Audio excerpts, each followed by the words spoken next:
اعوذ باللہ من الشیطان الرجیم بسم اللہ الرحمن الرحیم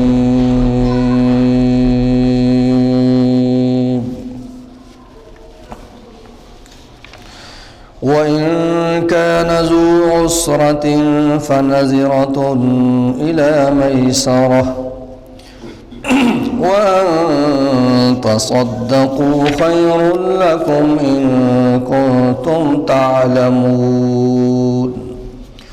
وَاتَّقُوا يَوْمًا تُرْجَعُونَ فِيهِ إِلَى اللَّهِ ثُمَّ تُوَفَّى كُلُّ نَفْسٍ مَا كَسَبَتْ وَهُمْ لَا يُظْلَمُونَ صدق اللہ العظیم۔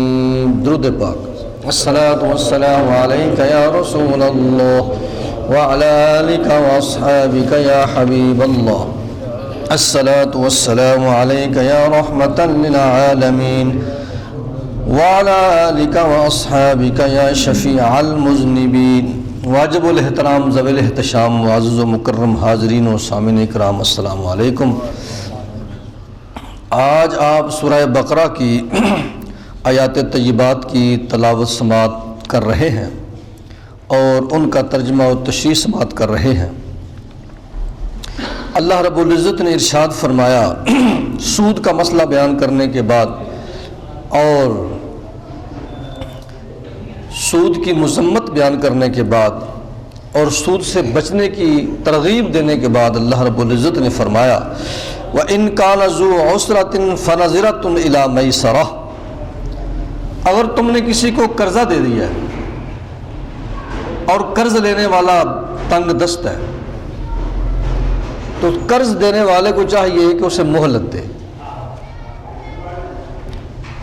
دو چیزیں ہیں، دو بندے ہیں، ایک قرض دینے والا ہے، دوسرا قرض لینے والا ہے۔ قرض دینے والے کو چاہیے کہ وہ مہلت دے اور قرض لینے والے کو چاہیے کہ وہ قرض واپس کرنے کی بھرپور کوشش کرے۔ یہ اسلامی معاشرہ ہے، اس طرح اسلامی معاشرہ ہوگا۔ قرض دینے والے کو اللہ کہہ رہا ہے کہ جس کو تو نے قرض دیا ہے اگر وہ واقعی تنگ دست ہے، اگر اس کا ہاتھ تنگ ہو گیا ہے تو اس کا ہاتھ فراخ ہونے تک، اسے خوشحال ہونے تک تمہیں چاہیے کہ تم مہلت دیتے رہو۔ اور جس نے قرضہ لیا اسے بھی چاہیے کہ وہ محبت کے ساتھ عاجزانہ طریقے سے معذرت کرتا رہے اور دینے کی بھرپور کوشش کرتا رہے۔ یہ دیانتداری کے ساتھ کوشش کرے گا تو اللہ اسے قرضہ واپس کرنے کے انشاءاللہ وسائل پیدا فرما دے گا، اگر اس کی نیت اچھی ہوئی تو۔ اور حدیث پاک میں آتا ہے کہ جو قرض دینے والا ہے اگر تنگ دست بندے کو مہلت دے گا، مثلا ایک بندے نے، میں نے قاری صاحب کو 20,000 روپیہ دیا ہے ایک مہینے کے لیے، مہینے بعد یہ کہتے ہیں جی میں بڑا پریشان ہوں، میں نے بڑی کوشش کی ہے کہ اپنے وعدے کے اوپر پہنچ جاؤں لیکن میں پہنچ نہیں سکتا، یہ حالات خراب ہو گئے، کرونا بہت پھیل گیا، لہذا میں تمہارا 20,000 روپیہ مہینے کے اس ڈیٹ پہ واپس نہیں کر سکتا، مجھے کچھ مہلت دیجیے۔ میں قاری صاحب سے کہتا ہوں کہ ایک مہینہ، اگلے مہینے کی 10 تاریخ تک آپ مجھے جو ہے نا وہ پیسے دے دیں، تو میرے اور تمہارے اور کل جہان کے آقا حضرت محمد مصطفیٰ صلی اللہ علیہ وسلم نے ارشاد فرمایا، پورا مہینہ جو تو نے مہلت دی ہے نا، تنگ دست قرضہ لینے والے کو جو تو نے پورا مہینہ مہلت دی ہے، تو یہ تجھے، تیرے لیے تیرے نامہ اعمال میں صدقہ لکھا جاتا رہے گا، ثواب لکھا جاتا رہے گا۔ تو اس لیے تنگ دست قرض لینے والے کو مہلت دینا، یہ اللہ اور رسول کو خوش کرنا ہے۔ اور قرض لینے والا بھرپور کوشش، اس کو نیند نہ آئے، اس کی کوشش ہونی چاہیے اور دعائیں بھی کرے، اللہ مجھے توفیق دے کہ میں اس کا قرضہ واپس کر سکوں۔ اس نے میرے اوپر مہربانی کی ہے، اس نے میری مدد کی ہے، اور جب اس کے ہاتھ میں پیسے آ جائے، کھانا بعد میں کھائے، اس کو قرضہ واپس پہلے کر کے آئے۔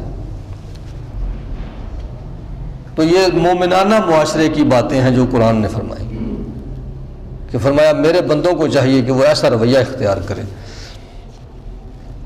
وَأَن تَصَدَّقُوا، تو یہ تو لینے دینے کی صورت ہے نا، ایک دوسری صورت بھی ہے، اور وہ اللہ فرما رہا ہے کہ وَأَن تَصَدَّقُوا، اے قرضہ دینے والے مالدار آدمی، اگر تیرا مسلمان بھائی پریشانی کی وجہ سے، مالی پریشانی کی وجہ سے، تنگ دستی کی وجہ سے تیرا قرضہ واپس نہیں کر پا رہا، تو ایک اور صورت بھی ہے، ذرا سبحان اللہ کہہ دی۔ وہ اللہ نے فرمایا وَأَن تَصَدَّقُوا خَيْرٌ لَكُمْ، اگر تم صدقہ ہی کر دو، قرضہ واپس نہ لو، تمہارے لیے بہتر ہو جائے گا، یہ تمہارے لیے بہت بہتر ہو جائے گا۔ اگر تم ایسا کر دو نا تو تمہارے لیے خیر لکم، تمہارے لیے بہت بہتر ہو۔ اگر تم لو تو تم حق رکھتے ہو، لینا واپس لینا حق رکھتے ہو، تم نے دیا ہے، اپنے ہاتھوں سے دیا، تم واپس لینے کا پورا پورا حق رکھتے ہو۔ لیکن اللہ، آپ آیت کے سیاق و سباق سے اور آیت کے انداز سے دیکھیں کہ اللہ چاہتا کیا ہے۔ اللہ حقیقت میں چاہتا یہ ہے کہ میرا بندہ قرض لے کے تنگ دست ہو گیا، واپس نہیں کر پا رہا، تو اللہ چاہتا یہ ہے کہ میرا دینے والا بندہ اسے معاف ہی کر دے تو بہتر ہے۔ اللہ یہ کہہ رہا ہے، لیکن اللہ یہ نہیں کہہ رہا کہ تجھے بالکل لینا نہیں چاہیے، تم لینا چاہو تو لے سکتے ہو، تم حق رکھتے ہو لینے کا، لیکن اگر تم اسے معاف کر دو، بھائی ہے تمہارا، تو اللہ کہتا ہے کہ خیر لکم، یہ تمہارے لیے بہت بہتر ہے۔ ان کنتم تعلمون، اگر تم صاحب علم ہو تو۔ عالمانہ رویہ اختیار کرو، قرآن کے طالب علموں والا رویہ اختیار کرو، اور قرآن کے محبت کرنے والوں کا رویہ اختیار کرو، تو یہی ہے کہ تم اسے معاف ہی کر دو۔ خیر لکم، اس کے لیے تو بہتر ہوگا نا، اس کا بوجھ ہلکا ہو جائے، اس کے لیے تو بہتر ہوگا، اسے بیان کرنے کی ضرورت ہی کوئی نہیں۔ وَأَن تَصَدَّقُوا خَيْرٌ لَكُمْ، اے معاف کرنے والے میں تیرا بیان کرتا ہوں، تیرے لیے خاص طور پہ کہہ رہا ہوں کہ تیرے لیے بڑا بہتر ہو جائے گا، تیرے لیے بہت فائدے کی بات۔ وَاتَّقُوا يَوْمًا تُرْجَعُونَ فِيهِ إِلَى اللَّهِ، اس دن سے ڈرو جس میں تم اللہ کی طرف لٹائے جاؤ گے۔ ثُمَّ تُوَفَّى كُلُّ نَفْسٍ مَّا كَسَبَتْ وَهُمْ لَا يُظْلَمُونَ، اور ہر شخص کے کیے کا پورا پورا اجر اسے دے دیا جائے گا، اور رتی برابر بھی زیادتی نہیں ہوگی۔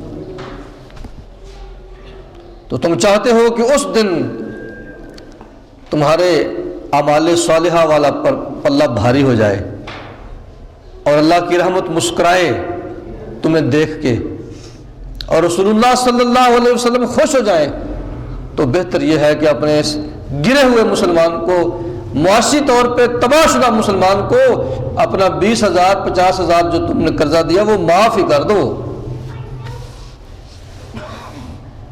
اللہ تمہیں قیامت کے دن اجر دے گا۔ اس دن کا خیال کرو اور اس بھائی کو معاف کرو۔ یا ایھا الذین آمنوا، اب ایک اور مسئلہ اللہ پاک نے بیان فرمایا، تو یہ ہے جی قرض حسنہ والا ماحول جو ہے وہ اسلامی معاشرے کے اندر ہونا چاہیے۔ دعا کرو اللہ پاک سود کے سکنجے سے بچائے، اور ایک دوسرے کے مسلمان بھائیوں کو ایک دوسرے کی مالی مدد کرنے کی توفیق نصیب فرمائے۔ قرض حسنہ لینا تو لینے والے کو بھرپور دینے کی کوشش کرنی چاہیے، اور جس نے لینا ہے وہ بہتر یہ ہے کہ وہ معاف ہی کر دے، اگر معاف نہ کرے تو پھر اس پریشان بھائی کو گنجائش دیتا جائے، وقت دیتا جائے، ٹائم دیتا جائے، اور ذہن کے اندر یہی رکھے کہ بھائی جب اس کے پاس ہوگا نا یہ دے دے گا۔ اور ایک یہاں بڑا ضروری مسئلہ میں بیان کرنا چاہتا ہوں آپ کے لیے، کہ آپ شادی بیاہ کے موقع پہ نیوندرا دیتے ہیں، نیوتا، وہ نیوندرا دے دو نا، شادی کھا کے پھر 2000 4500 دیں دو۔ تو میری آپ سے یہ آپ کو میرا مشورہ ہے، جو میں قرآن کا طالب علم ہوں اور حدیث کا طالب علم، اس کی روشنی میں آپ کو مشورہ دیتا ہوں کہ جس کی بچی یا بچے کی شادی میں جاؤ، یہ میرے دادا جان زعیم الاولیاء حضرت صاحب رحمۃ اللہ سرکار بھی فرمایا کرتے تھے کہ جس کی بچی یا بچے کی شادی میں جاؤ اور کھانا کھانے کے بعد آتے ہوئے پیسے دے کے آؤ 1000 2000، تو دیتے ہوئے نیت یہ کر لو کہ میں نے بس دے دیا ہے، میں نے لینا کوئی نہیں۔ اگر تم یہ نیت نہ کرو گے تو وہ قرضہ ہوگا، تو قرض تو ہے وہ شہید کو معاف نہیں ہے، یاد رکھو۔ آپ نے تو 1000 روپیہ دے دیا اس کے بچے کو، اگر وہ واپس نہ کر سکا یا آپ نے اس کو شادی پہ بلاؤ گا تو واپس کرے گا نا، آپ نے شادی پہ نہ بلایا یا وہ آیا نہ یا واپس نہ کر سکا، اس مسکین کے سر کے اوپر تو وہ قرضہ ہی ہے، 1000 2000 1000 جو ہے وہ قرضہ ہوگا۔ اس لیے قرضے کی نیت سے نہیں۔ پھر لوگ جو ہیں وہ 1000 لیتے ہیں، 1000 دیتے ہیں، 2000 ڈبل کر کے واپس لیتے ہیں، یہ بھی رسم ہے آپ کے ہاں۔ تو یہ اس رسم کو بدلو، دے دو جو دو وہ پکا دے دو کہ میں نے دے دیا، بس واپس لینے کی نیت سے نہیں دینا۔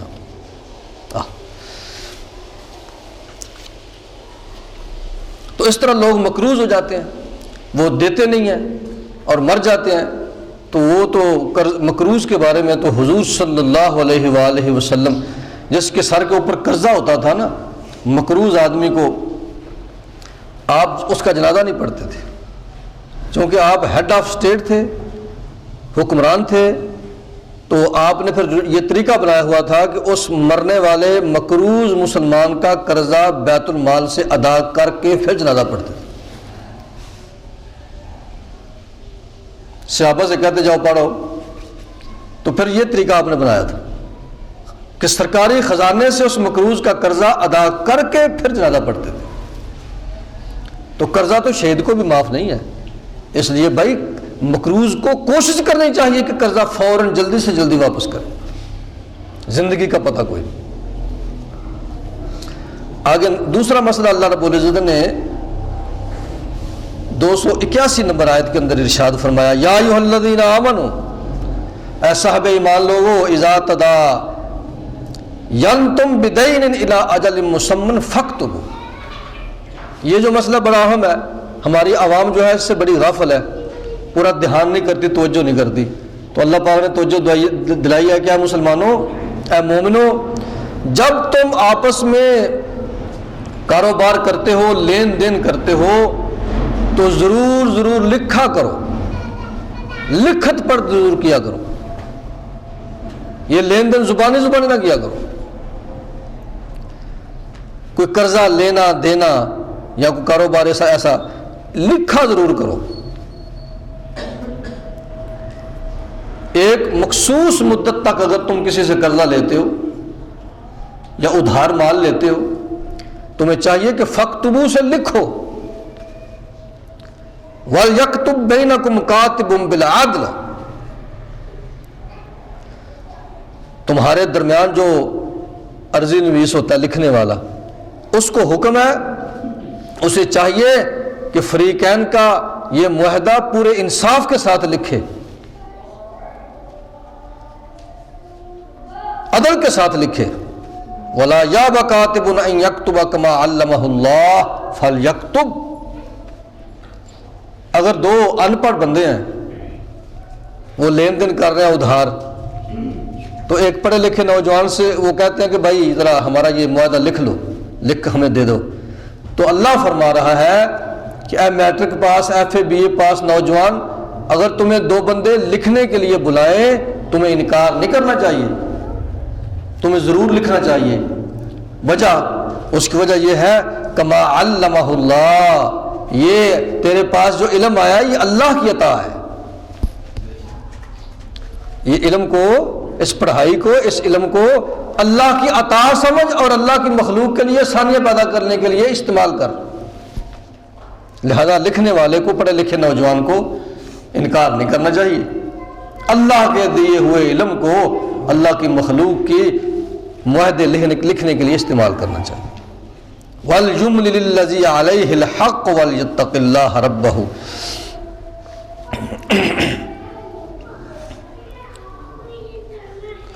بس وہ لکھ دے، شرع اور ملکی جو دستور ہے، قانون ہے، اس کے مطابق اس کو لکھنا چاہیے.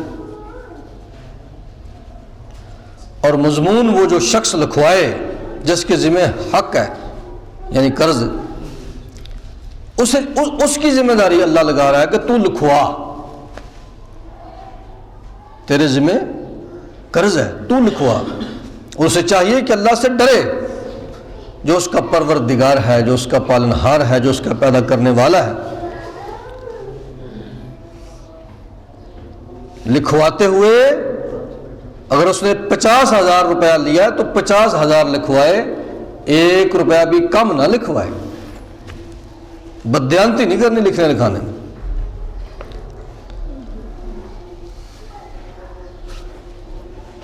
ایک اور صورت بن گئی ہے جی، جس کے ذمہ کوئی واجبات ہیں جس نے دینا ہے، اگر وہ ناسمجھ ہے یا ناتواں ہے یا خود مضمون لکھوانے کی صلاحیت نہیں رکھتا، خود لکھوا نہیں سکتا، ٹھیک ہے جی، خود لکھ نہیں سکتا، لکھوا نہیں سکتا، یا نادان ہے، اس کے کو لین دین کا معاملہ ہو گیا ہے، تو اس کے بارے میں اللہ نے فرمایا فَإِن كَانَ الَّذِي عَلَيْهِ الْحَقُّ صَفِيحًا، جس کے ذمہ قرض ہے، جس کے اوپر پیسے ہیں، اگر وہ صفیح ہے، بے وقوف ہے، نادان ہے، یا بہت ضعیف ہے، أَوْ لَا يَسْتَطِيعُ أَن يُمِلَّ، یا لکھوانے کی طاقت نہیں رکھتا، فَلْيُمْلِلْ وَلِيُّهُ بِالْعَدْلِ، تو کوئی اس کا ولی، کوئی چاچا، کوئی ماما، وہ عدل کے ساتھ لکھائی پڑھائی کر لے. اسے چاہیے کہ سارا معاملہ لکھانے کی اور لکھنے کی نگرانی کر لے. اور صرف لکھنا نہیں، وَاسْتَشْهِدُوا شَهِيدَيْنِ مِن رِّجَالِكُمْ، 2 گواہ بنا لو، عاقل بالغ مرد مسلمان 2 گواہ بناؤ. جو تم لین دین کر رہے ہو، جو معاہدہ کر رہے ہو، اس کے اندر 2 عاقل بالغ مرد مسلمانوں کو گواہ بھی بنانا ہے. مرد، اب اگر ایک مرد مل گیا ہے تو دوسرا نہیں مل رہا، گواہی کے لیے دوسرا مرد نہیں مل رہا، تو اس صورت میں کیا کیا جائے گا؟ فَإِن لَمْ يَكُونَا رَجُلَيْنِ، اگر 2 مرد گواہ نہ مل سکیں، عاقل بالغ مرد مسلمان 2، ایک مل گیا مرد، دوسرا نہیں ملا. اگر 2 مرد مسلمان نہیں ملے، فَإِن لَمْ يَكُونَا رَجُلَيْنِ، اگر 2 آدمی نہ مل سکیں، فَرَجُلٌ، تو ایک مرد مل گیا ہے. تو دوسرے مرد کو کہاں سے آپ جو ہے وہ لائیں گے؟ دوسرا مرد ہے نہیں ہے، تو وَامْرَأَتَانِ مِمَّن تَرْضَوْنَ مِنَ الشُّهَدَاءِ، دوسرے مرد کی جگہ 2 عورتیں ڈال لو. اگر 2 مرد نہیں ملتے نا تو ایک مرد لے لو، ایک ہی مل گیا نا، ایک مرد لے لو اور دوسرے مرد کی جگہ 2 عورتوں کی گواہی ڈال لو. اب یہ ایک علیحدہ موضوع ہے کہ بھائی ایک مرد کی جگہ 2 عورتیں کیوں ڈالی جائیں، یہ ایک علیحدہ موضوع ہے، اس پہ پھر انشاءاللہ گفتگو کریں گے. بہرحال 2 گواہ ڈالنے ہیں جی، اگر 2 نہ ملے، ایک ملے تو دوسرے کی جگہ 2 عورتیں لے آؤ. ممن ترضون من الشہداء، لیکن عورتیں بھی ایسی ہونی چاہیے کہ جن کی گواہی پہ دونوں راضی ہوں، دونوں فریقین راضی ہوں کہ بس ٹھیک ہے، یہ عورتیں ٹھیک ہیں، ان کی گواہی ڈال لو جی. ان تدل احداہما فتذکر احداہما الاخری، اب تم سوچ رہے ہوگے کہ مرد تو ایک رکھا گیا اور ایک مرد کی جگہ 2 عورتیں ڈالی گئی ہیں، یہ کیوں ہے؟ تو اس کی وجہ اللہ نے اگلی آیت میں بیان فرمائی ہے. اس کی وجہ یہ بیان فرمائی ہے کہ چونکہ عورتیں بہرحال کچھ شرمیلی سی بھی ہوتی ہیں، کچھ ڈرپوک بھی ہوتی ہیں، کئی مسئلے مسائل ہوتے ہیں معاشرے میں، تو اگر فَتُذَكِّرَ إِحْدَاهُمَا الْأُخْرَىٰ أَن تَضِلَّ إِحْدَاهُمَا، اگر ایک عورت گواہی میں کوئی تھوڑا بڑا کمی بیشی کر رہی ہے نا، ہو رہی ہے اس سے، تو دوسری عورت اس کو یاد کروا دے، اسے یاد کروا دے تاکہ گواہی ٹھیک ہو جائے. تو دونوں عورتیں ایک دوسرے کی مددگار ہو جائیں گی اور گواہی ڈال دیں گی. تو ایک اور دوسرے کی ہیلپر بن کے ایک دوسرے کی مدد کریں گی اور گواہی ڈال دیں گی.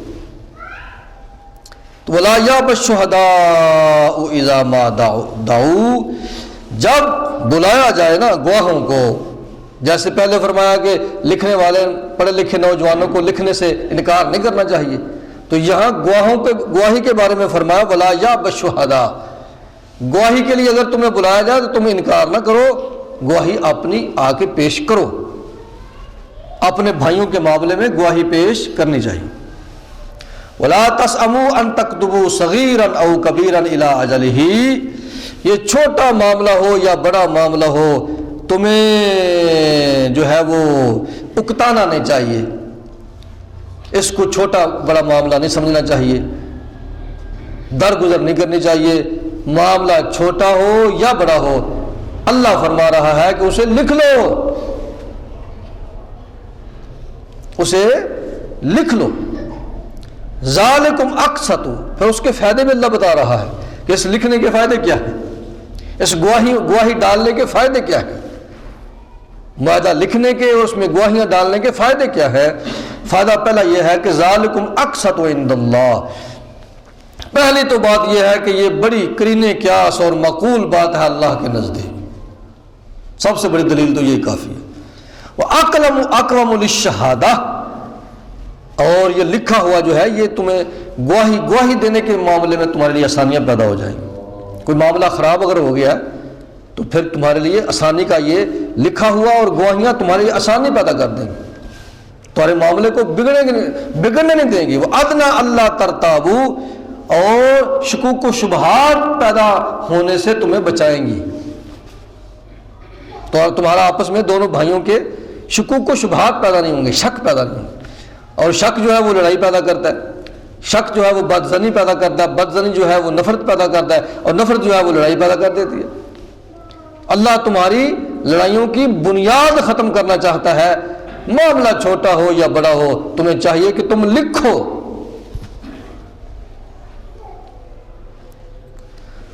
ان تکون تجارۃ حاضرۃ تدیرونها بینکم فلیس علیکم جناح الا تکتبوها، یہ لکھنا اللہ چاہتا ہے کہ تم لکھو، لیکن یہ فرض بھی نہیں. اگر کوئی ایسی صورتحال پیدا ہو گئی ہے کہ دو جو فریقین جو ہیں وہ سامنے لین دین کر رہے ہیں، ایک ہاتھ سے دے رہا ہے دوسرے ہاتھ سے لے رہا ہے، ان تکون تجارتن حاضرتن، اگر لین دین بالکل اسی وقت ہو، یوں اس نے مال پکڑا اور یوں اس نے مال دے دیا، فلیس علیکم جناح الا تکتبوها، کوئی حرج نہیں تم نہ بھی لکھو، کوئی حرج نہیں. اس صورتحال میں تم لکھو نہ بھی لکھو تو کوئی حرج نہیں، کیونکہ معاملہ نقد لین دین ہو گیا، ختم ہو گیا. ادھار کی شکل میں تمہیں لکھنا چاہیے، اور اس کے فائدے یہ ہے کہ زیادہ انصاف کے قرینے قیاس بات ہے، اور شہادت دینے میں آسانی پیدا ہوتی ہے، اور شکوک و شبہات پیدا نہیں ہوتے. اور پھر اللہ پاک نے حکم فرمایا کہ وَلَا يُضَارَّ كَاتِبٌ وَلَا شَهِيدٌ، یہ جو لکھ رہا ہے اور یہ جو گواہی دے رہا ہے دونوں کو نقصان نہ پہنچایا جائے. وَإِن تَفْعَلُوا فَإِنَّهُ فَسُوقٌ بِكُمْ، اگر تم ایسا کرو گے تو یہ بہت بڑی اللہ کی نافرمانی ہو جائے. گواہ کو تنگ کرنا اور لکھنے والے کو تنگ کرنا یہ اللہ کی بہت بڑی نافرمانی. واتقوا اللہ، اللہ کی نافرمانی سے اللہ کی ناراضگی سے بچو. وَيُعَلِّمُكُمُ اللَّهُ، اللہ نے تمہیں تعلیم دی ہے، قرآن کے ذریعے اللہ تمہیں تعلیم دے رہا ہے، لکھنے پڑھنے کا فن اللہ تمہیں طاقت عطا فرما رہا ہے. واللہ بکل شیء علیم، اللہ ہر چیز کو خوب جاننے والا ہے. اللہ معاملات کے اچھے طریقے سے معاملات کو چلانے کے لیے تمہیں تعلیم دے رہا ہے. اپنے آپس میں مسلمان بھائیوں، تمہارے آپس کے معاملات اچھے طریقے سے ہونے چاہیے، اور کس طریقے سے ہونے چاہیے اللہ تمہیں تعلیم دے رہا ہے سورہ بقرہ کے اندر. سورہ بقرہ کی ان آیات طیبات کے اندر اللہ تمہیں آپس کے معاملات کو بہتر بنانے کی تعلیم دے رہا ہے. یاد رکھو، آخری بات عرض کر رہا ہوں، جس قوم کے معاملات بہتر ہو جاتے ہیں اس قوم کی معیشت بہتر ہو جاتی ہے. جس قوم کی معیشت بہتر ہو جاتی ہے اس قوم کی صحت بہتر ہو جاتی ہے. میری بات پہ توجہ فرمائیے آپ. جس قوم کے معاملات درست ہو جائے، لین دین، بندوں کے آپس کے معاملات جو ہیں وہ اگر درست ہو جائے، اس درستگی کا نتیجہ یہ نکلتا ہے، یہ کسی ماہر معاشیات سے بھی جا کے پوچھ لیں آپ. میں تو ماہر معاشیات نہیں ہوں، میں تو قرآن کا طالب علم ہوں. میرے غور و فکر کے مطابق، قرآن کے مطالعے کے مطابق، بصیرت قرآنیہ کے مطابق جو نتیجہ ہے وہ یہ ہے کہ اللہ چاہتا ہے کہ مسلمان معاشرے کے آپس کے تعلقات اور معاملات درست ہو جائیں. اس کا لازماً نتیجہ کیا نکلے گا؟ خوشحالی، ترقی. تم خوشحال ہو جاؤ گے، امیر ہو جاؤ گے، تمہاری جیبیں بھر جائیں گی مال سے. اور جب مال سے جیب بھر جاتی ہے تو بھری ہوئی جیب کا نتیجہ لازماً اچھی صحت کی صورت میں نکلتا ہے. آدمی بھر وقت علاج نہ کرا سکے، پیسے نہ پاس ہوں، پیسے ہوں گے تو اچھی خوراک کھائے گا، پیسے ہوں گے تو علاج کرائے گا. کتنے لوگ ہیں جو پیسے نہ ہونے کی وجہ سے اپنی بیماری کا علاج نہیں کر سکتے، متوازن غذا نہیں کھا سکتے.